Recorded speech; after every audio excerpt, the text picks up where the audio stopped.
استاد ایدری اینم بار نگینا، ببین این رنگ واقعیشه، ببین میبینی این رنگ واقعیشه.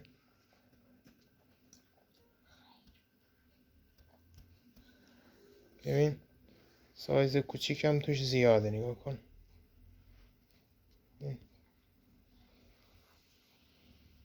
ببین این رنگ واقعیه، ولی بالا که میبرم یا کن بالا میبرم پررنگ میشه.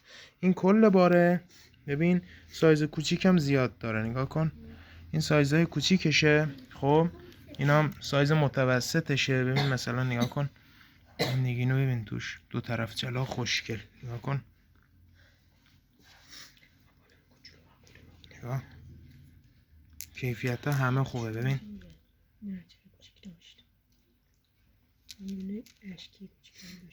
دو طرف جلاس بعضیاشون، میبینی؟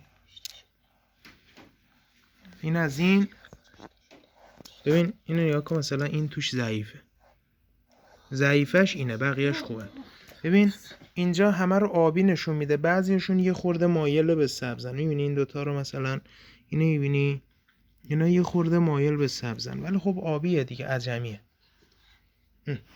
این از این.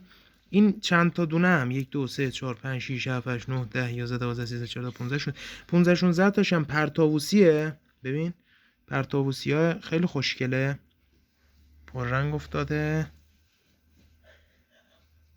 دیگه. تو کم رنگ تر در نظر بگیر دیگه، من هر کار میکنم خیلی پر رنگ نشون میده، این انقدر پر رنگ نیست، یه خورده کم رنگ تره. خب این پرتاووسیه، این هم که بقیهش اینه دیگه. این کل باره. این پرتاووسی هست، این یه دونه هم پیریت داره، این چند تا دونه هم ضعیفه. این بارش. شما حالا من هر کار بکنم باز دوربین پررنگ نشون میده، شما اینو در نظر بگیر. ببین کیفیت واقعیش اینه، نگاه کن. ببین این الان رنگ واقعیه، میبینی این الان رنگ واقعیه. این رنگ واقعیه، اینه ببین کیفیت همینه. این الان دقیق داره درست نشون میده.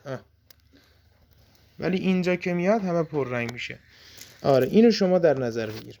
این واقعیت، این رنگ اصلیش اینه.